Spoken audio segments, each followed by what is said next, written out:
Hello, ನಮಸ್ಕಾರ ಗೆಳೆಯರು. ಎಲ್ಲ ಆಗಿದ್ದೀರಿ? ಎಲ್ಲ ಚೆನ್ನಾಗಿದ್ದೀರಿ ಅಂತ ಭಾವಿಸಿದ್ದೀನಿ. ನೋಡಿ, ನಾನೀಗ ಹೇಳೋದಕ್ಕೆ ಕೊಟ್ಟಿರೋದು ಶ್ರೀ ವೀರಭದ್ರ ಸ್ವಾಮಿ ದೇವಾಲಯದ ಒಂದು ಜಾತ್ರಾ ಮಹೋತ್ಸವದ ಬಗ್ಗೆ ತಮಗೆ ತಿಳಿಸ್ತಾ ಇದ್ದೀನಿ. ಇದು ತಿಂಡ್ಲು ಅನ್ನುವಂಥ ಗ್ರಾಮದಲ್ಲಿ ಇರುವಂಥ ದೇವಸ್ಥಾನ. ಇದು ಅತಿ ಪುರಾತನವಾದಂತಹ ದೇವಸ್ಥಾನ. ಈ ದೇವಾಲಯ ಇವತ್ತು ನೆನೆದಲ್ಲ, ಚೋಳರ ಕಾಲದ ದೇವಸ್ಥಾನ. ಇದು ಸರಿಸುಮಾರು 1,500 ವರ್ಷಗಳ ಹಳೆ ಪುರಾತನ ದೇವಸ್ಥಾನ. ಇದು ಮೊದಲು ತೊಂಡಲು ಅನ್ನುವಂಥ ಗ್ರಾಮ ಆಗಿದ್ದಂಥ ಈ ಕ್ಷೇತ್ರ ಇದೀಗ ತಿಂಡ್ಲು ಅಂತ ಎಲ್ಲರೂ ಕರೀತಾರೆ. ಅಂಥ ಒಂದು ಕ್ಷೇತ್ರದಲ್ಲಿ ಶ್ರೀ ಮಹಾಮಹಿಮ ವೀರಭದ್ರೇಶ್ವರ ಸ್ವಾಮಿ ನೆಲೆಸಿರ್ತಕ್ಕಂಥದ್ದು ಒಂದು ಪವಾಡನೆ ಅಂತ ಹೇಳ್ಬೋದು.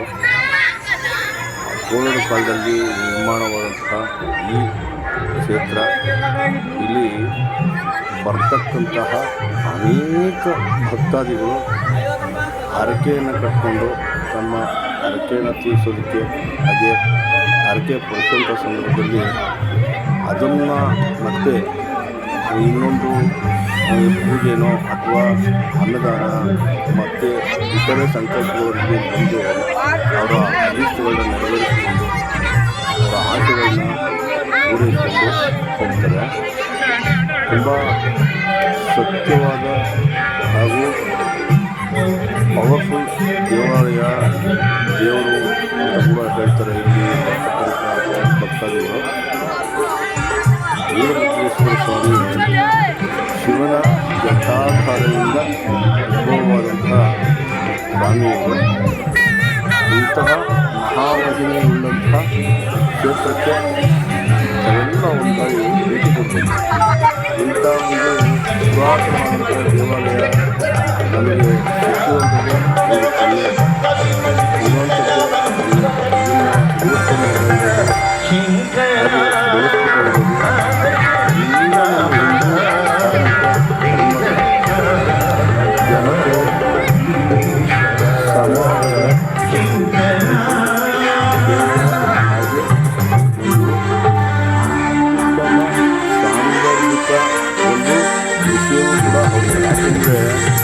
ಇವತ್ತು ಇರ್ತಕ್ಕಂಥ ಇಂದಿನ ಸರ್ಕಾರ ಏನು ಮಾಡ್ತಾ ಇದೆ ಅಂದರೆ ಮುಜರಾಯಿ ಹೆಸರಲ್ಲಿ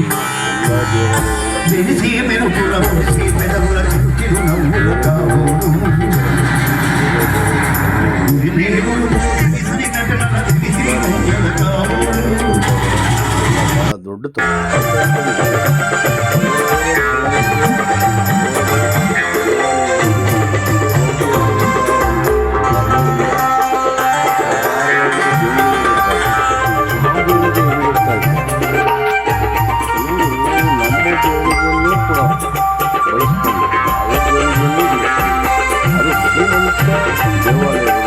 ಸಂಬಂಧಪಟ್ಟಂಥ ಅನೇಕ ಶ್ರೀಮಂತರಾಗಿ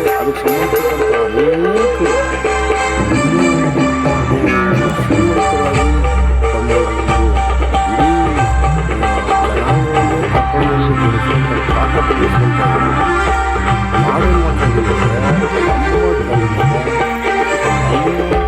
ದೇವಾಲಯದಿಂದ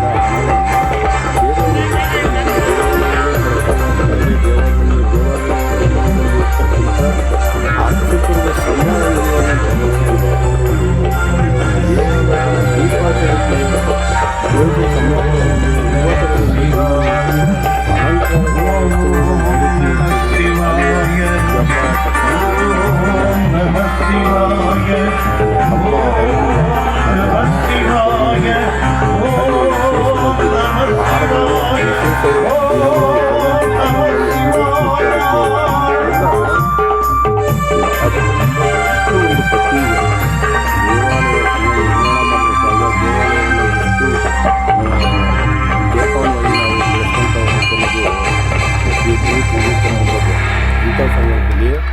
ಈ ಸರ್ಕಾರ ಏನು ಮಾಡುತ್ತೆ, ಅನೇಕ ದೇವಾಲಯಗಳನ್ನ ಧಾರ್ಮಿಕ ದೃಷ್ಟಿ ಅಡೆಗೆ ತಂದು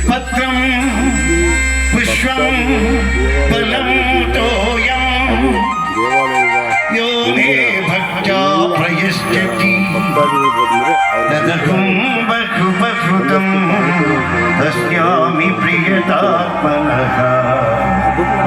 ಅಂತ ಹಕ್ಕು ಸರ್ಕಾರಕ್ಕೆ ಏನಕ್ಕೆ ನಾವೇನಕ್ಕೆ ಕೊಡಬೇಕು ಸರ್ಕಾರಕ್ಕೆ?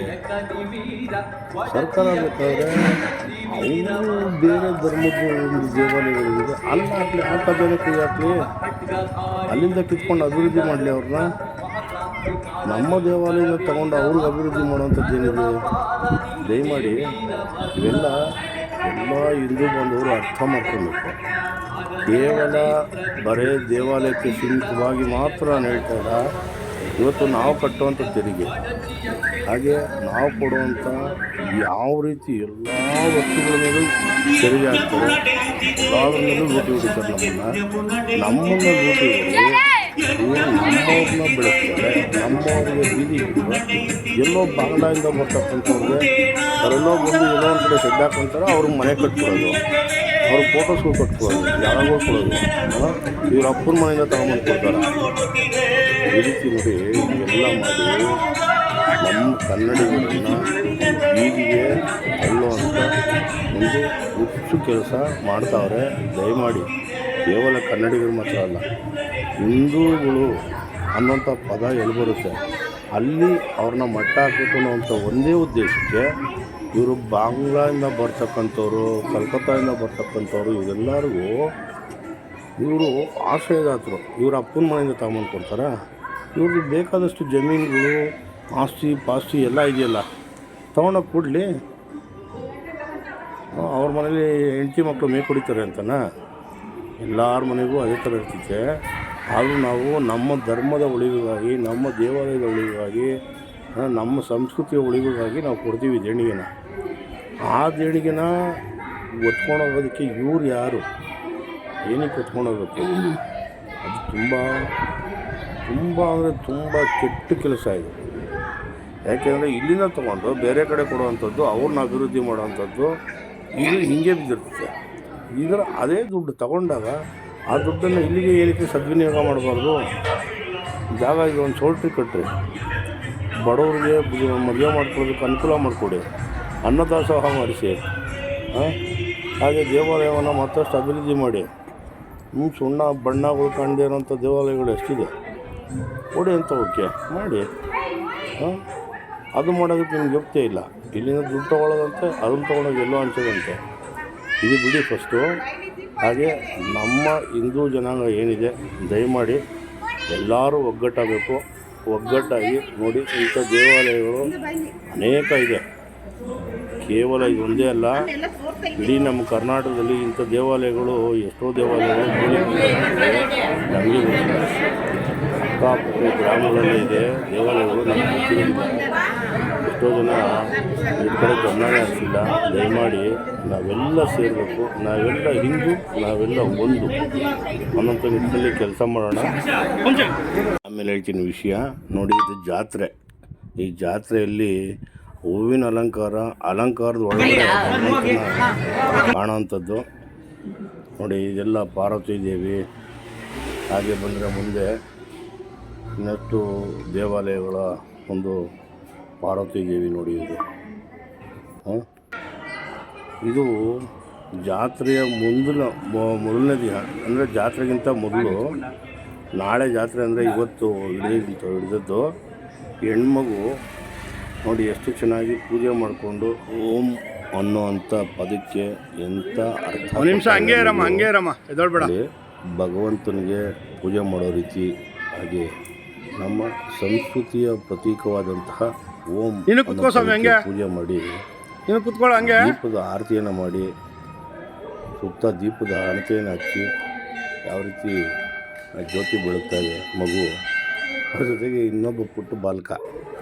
ನಿಜವಾಗ್ಲೂ ಇವೆಲ್ಲ ಒಂದು ರೀತಿ ನೋಡೋದಕ್ಕೆ ಆನಂದ, ಮನಸ್ಸಿಗೆ ಮುದ ಕೊಡುವಂಥ ಸಂದರ್ಭ, ಸ್ಥಳ. ಇದು ನಮ್ಮ ಸಂಸ್ಕೃತಿಯ ಪ್ರತೀಕ ಅಂತ ಹೇಳಿದ್ರೆ ತಪ್ಪಾಗಲಾರದು. ಈಗ ನೋಡಿ, ಮಕ್ಕಳು ಕೂಡ ಇದರಲ್ಲಿ ಎಷ್ಟು ಚೆನ್ನಾಗಿ ಭಾಗವಹಿಸ್ತಾರೆ ಅನ್ನೋಂಥದ್ದು. ಒಬ್ಬೊಬ್ಬರು ಒಂದು ರೀತಿ ರಂಗೋಲಿಯನ್ನು ಹಾಕಿ ಅಲ್ಲಿ ಅಲಂಕಾರಗಳನ್ನ ಮಾಡಿ ಸುತ್ತ ಹಣತೆಗಳನ್ನ ಹಚ್ತಾವ್ರೆ ಅವರು.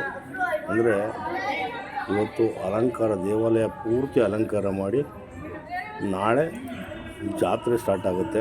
ಅಷ್ಟರಲ್ಲಿ ದೇವಾಲಯವನ್ನು ಎಷ್ಟು ಸಾಧ್ಯನೋ ಅಷ್ಟು ಅಲಂಕಾರಿಕ ಮಾಡಬೇಕು ಅನ್ನೋಂಥ ನಿಟ್ಟಿನಲ್ಲಿ ಇವರೆಲ್ಲ ಶ್ರಮಿಸ್ತಾ ಇರ್ತಕ್ಕಂಥದ್ದು. ಹ್ಯಾಟ್ಸ್ ಆಫ್ ಟು ಯು ಎಲ್ಲರಿಗೂ. ಈ ಒಂದು ಅಲಂಕಾರದಲ್ಲಿ ಮತ್ತು ಈ ಒಂದು ಪೂಜೆಯಲ್ಲಿ, ಈ ಒಂದು ಸಂದರ್ಭದಲ್ಲಿ ಭಾಗವಹಿಸಿದಂಥ ಎಲ್ಲ ಮಕ್ಕಳಿಂದ ಹಿಡಿದು ದೊಡ್ಡವರೆಗೂ ಎಲ್ಲರಿಗೂ ಈಗಲೂ ನಮಸ್ಕಾರ ಆಗ್ತೀನಿ ನಾನು. ಯಾಕೆಂದರೆ ಭಗವಂತನ ಸೇವೆ, ದೇವಾಲಯದ ಇಂಥ ಒಂದು ಸಣ್ಣ ಪುಟ್ಟ ಸೇವೆಗಳು, ಅಳಿಲು ಸೇವೆಗಳು ಸಿಗೋದೇ ಅಪರೂಪ.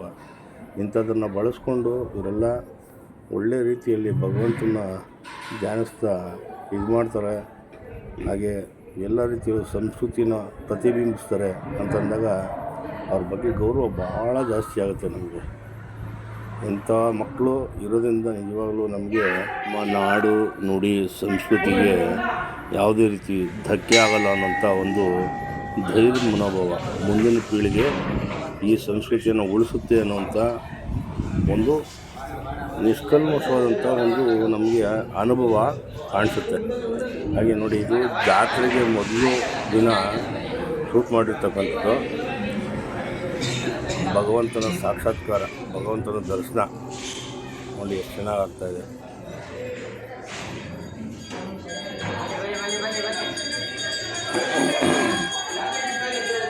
ಇದು ನೋಡೋದಕ್ಕೆ ಒಂದು ರೀತಿ ಆನಂದ. ಇದಾದ ನಂತರ ನೋಡಿ, ಇದು ಈ ಜಾತ್ರೆ ದಿವಸ ಇದು ಪೂಜಾ ಸಮಯ. ಎಲ್ಲ ಗಣ್ಯರು ಬಂದಿದ್ರು, ಅವ್ರಿಗೆ ಪೂಜೆ ಮಾಡಿಸಿ ದೇವರು ಅವ್ರ ಹೆಸರಲ್ಲಿ ಎಲ್ಲ ಮಾಡಿ ನೋಡಿ ತುಂಬ ಒಂದು ರೀತಿ ಏನು ಅದಕ್ಕೆ ಕಟ್ಕೊಂಡಿರ್ತಾರೆ. ಏನಾದರೂ ಮಕ್ಕಳಿಲ್ಲ, ಮದುವೆ ಒಳ್ಳೆಯ ವಿದ್ಯೆ ತೆಗೆದುಕೊಳ್ಳಲ್ಲ, ಹಾಗೆ ಆರೋಗ್ಯ ಸಿಗೋದಿಲ್ಲ, ಹೀಗೆ ಹಲವಾರು ಸಮಸ್ಯೆಗಳು ಹೊತ್ಕೊಂಡು ಬರ್ತಾರೆ ಈ ದೇವಾಲಯಕ್ಕೆ. ಆ ಸಮಸ್ಯೆಗಳು ಎಲ್ಲ ಇಲ್ಲಿ ಬಂದು ಕೇವಲ 3 ರಿಂದ 6 ತಿಂಗಳಲ್ಲಿ ಅವರ ಸಮಸ್ಯೆ ಸಂಪೂರ್ಣವಾಗಿ ಮಾಯ ಆಗ್ಬಿಡುತ್ತಂತೆ. ಅಂದರೆ ಅಷ್ಟು ಶಕ್ತಿ ಇದೆ ಅಂತಾರ ಅರ್ಥ. ಅದಾದ ನಂತರ ಅನೇಕರು ತಮ್ಮ ಮನೆ ದೇವರಾಗಿ, ತಮ್ಮ ಒಕ್ಕಲು ದೇವರಾಗಿ ಈ ದೇವ್ರನ್ನ ಆಯ್ಕೆ ಮಾಡ್ಕೊಂಡಿದ್ದಾರೆ.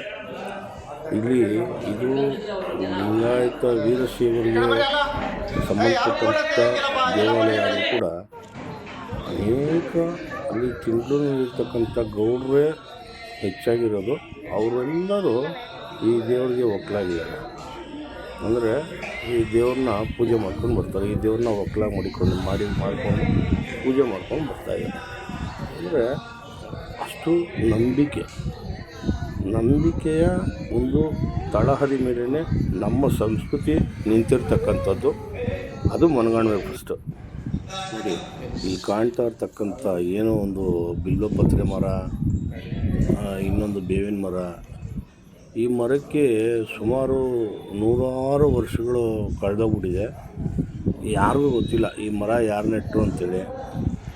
ಸರಿ ಸುಮಾರು 100 ವರ್ಷಗಳ ಮೇಲಾಗಿದೆ ಈ ಮರಕ್ಕೆ. ಅಂದರೆ ಆ ಮರದ ಬಗ್ಗೆನೇ ಅಷ್ಟು ಯಾರು ಮಾಡೋರು ಏನು ಅನ್ನೋದು ಗೊತ್ತಿಲ್ಲ. ಆಮೇಲೆ ಈ ದೇವಾಲಯದ ಅಭಿವೃದ್ಧಿಗೆ ಮೊದಲು ಚಿಕ್ಕದಾಗಿತ್ತು, ಈಗ ದೊಡ್ಡದಾಗಿದೆ, ಅಭಿವೃದ್ಧಿಯಾಗಿ ಈಗ ಜಾತ್ರೆಗಳೆಲ್ಲ ನಡೀತಾ ಇದೆ. ಅಂದರೆ ಚೋಳರ ಕಾಲದಲ್ಲಿ ಕಟ್ಟಿರ್ತಕ್ಕಂಥದ್ದು, ಇದಕ್ಕೆ ಶಿಲಾಶಾಸನ ಕೂಡ ಇದೆ. ಇಲ್ಲಿ ಸರ್ಕಾರಿ ಪುರಾತತ್ವ ಇಲಾಖೆಯವರು ಇದನ್ನು ಗಮನಿಸಿ ಆ ಒಂದು ಶಿಲಾಶಾಸನ ಏನಿದೆ ಅದನ್ನು ಕೂಡ ನೋಡಿಕೊಂಡು ಇದು ಮಾಡ್ಕೊಂಡು ಹೋಗಿದ್ದಾರೆ. ಅಂದರೆ ಇಂಥ ಒಂದು ದೇವಾಲಯ ಇರೋದೇ ನಮ್ಮ ಪುಣ್ಯ. ಇದನ್ನು ಉಳಿಸ್ಕೊಳ್ಬೇಕಾಗಿರೋದು, ಬೆಳೆಸ್ಬೇಕಾಗಿರೋದು, ಕಾಪಾಡ್ಕೊಂಡು ಹೋಗ್ಬೇಕಾಗಿರೋದಂತೂ ನಾವೇನೆ, ಬೇರೆ ಯಾರೂ ಬರೋದಿಲ್ಲ. ಇನ್ನು ಇಲ್ಲಿಂದ ಕಿತ್ಕೊಂಡೋಗಿ ಬೇರೆಯವ್ರನ್ನ ಬೆಳೆಸ್ತಿರೋ ಹೊರತಾಗಿ ಅವ್ರು ಯಾರು ಇಂಥ ಒಂದು ದೇವಾಲಯಗಳನ್ನ ಬೆಳೆಸೋದಿಲ್ಲ. ಇಲ್ಲೇನಿದ್ರು ಕಿತ್ಕೊಂಡು ತಿನ್ನೋರೇ ಬರೋದು. ಹಾಗಾಗಿ ನಾವು ಅದಕ್ಕೆ ಆಸ್ಪದ ಮಾಡಿಕೊಡ್ಬಾರ್ದು.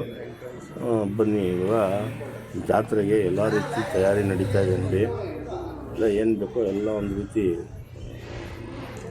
ಒಂದೊಂದೇ ಹಂತದಲ್ಲಿ ಹೂವಿನ ಅಲಂಕಾರ, ಹಾಗೆ ಹೂಗುಚ್ಛದ ಅಲಂಕಾರ, ಹಣ್ಣುಗಳು, ಹಂಪಲುಗಳು ಅದನ್ನೆಲ್ಲ ಇಟ್ಟು ಅಲಂಕಾರ ಮಾಡೋವಂಥದ್ದು. ಎಲ್ಲಿ ಏನು ಮಾಡಬೇಕು, ಯಾವ ರೀತಿ ಮಾಡಬೇಕು, ಪೆಂಡಾಲ್ ಎಲ್ಲಿ ಮಾಡಬೇಕು, ಅನ್ನದಾನ ಎಲ್ಲಿ ಮಾಡಬೇಕು, ಈ ರೀತಿ ಅನೇಕ ರೀತಿಯಲ್ಲಿ ಯೋಚನೆ ಮಾಡಿ ಅದರಲ್ಲಿ ಒಂದೊಂದು ಕಾರ್ಯಗಳನ್ನ ಹಮ್ಮಿಕೊಂಡು ಆ ಕಾರ್ಯಗಳನ್ನ ಮುಗಿಸ್ತಾ ಬರ್ತಾಯಿದ್ದಾರೆ. ಭಗವಂತನ ದರ್ಶನಕ್ಕೆ, ಭಗವಂತನ ಆಶೀರ್ವಾದಕ್ಕೆ, ಹಾಗೆ ತಮ್ಮೆಲ್ಲರ ಒಳಿತಿಗೋಸ್ಕರ ಈ ದೇವಾಲಯದಲ್ಲಿ ಭಕ್ತಾದಿಗಳು ಭಾಳ ದೊಡ್ಡ ಸಂಖ್ಯೆಯಲ್ಲಿ ಬರ್ತಾರೆ.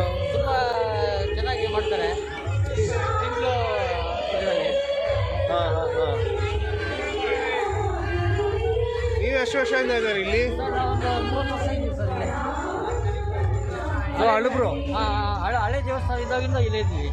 ಎಷ್ಟು ವರ್ಷದಿಂದ ಇದೆ ದೇವಸ್ಥಾನ ಇದು? ತುಂಬ ವರ್ಷ ಸರ್, ತುಂಬ ವರ್ಷ ಅಂದರೆ ನಾವು ನಮಗೆ ಗೊತ್ತಿಲ್ಲ. ಓಕೆ.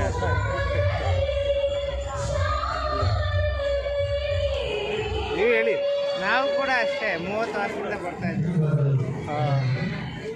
ನಿಮ್ಮ ಎಕ್ಸ್ಪೀರಿಯನ್ಸ್ ಬಗ್ಗೆ ಚೆನ್ನಾಗಿದೆ, ಬೇಡಿದ್ದೆಲ್ಲ ನಡೀತದೆ.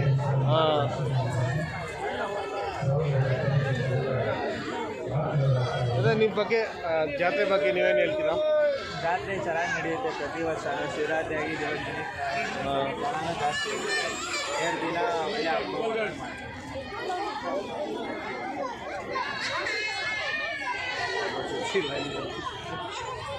ನಿಮ್ಮ ಎಲ್ಲಿರೋದು ನೀವು? ಇಲ್ಲೇನಾ? ಇಲ್ಲ ಇಲ್ಲೇ ಟೆನ್ನಿಸ್ ಕೊಟ್ಟದೆ.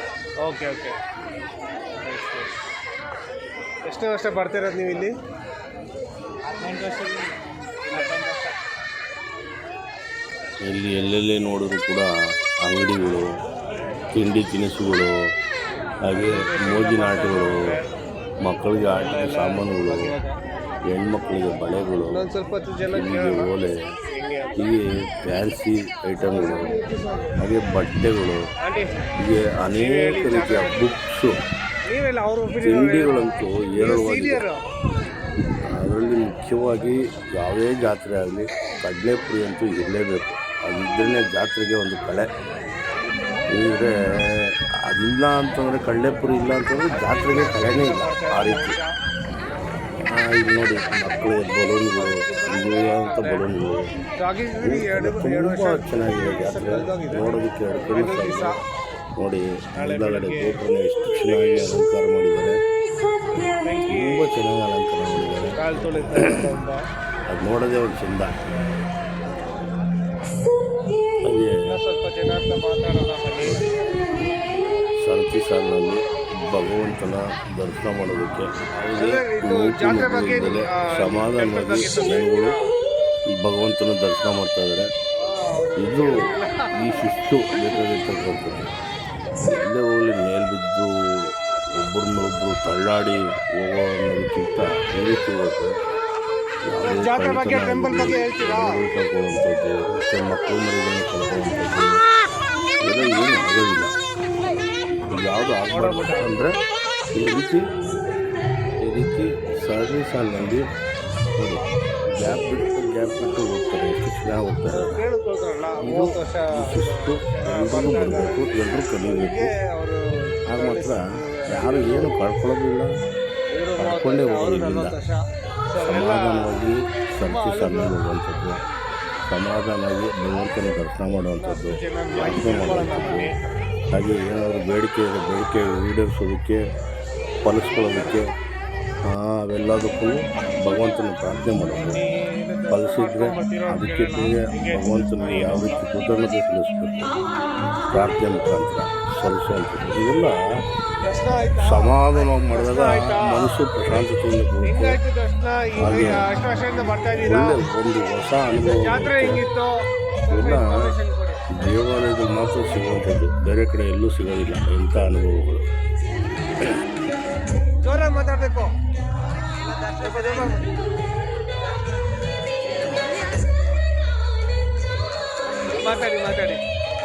ಮಾತಾಡಿ ಮಾತಾಡಬೇಕು, ಕೇಳಿಸಲ್ಲ. ಸ್ವಲ್ಪ ಜೋರಾಗಿ ಮಾತಾಡಬೇಕು. ಐತೆ ದರ್ಶನ ಹೆಂಗಾಯ್ತು? ಓಕೆ, ಅದನ್ನೇ ಕೇಳ್ತಿದ್ದೀನಿ. ಓಕೆ,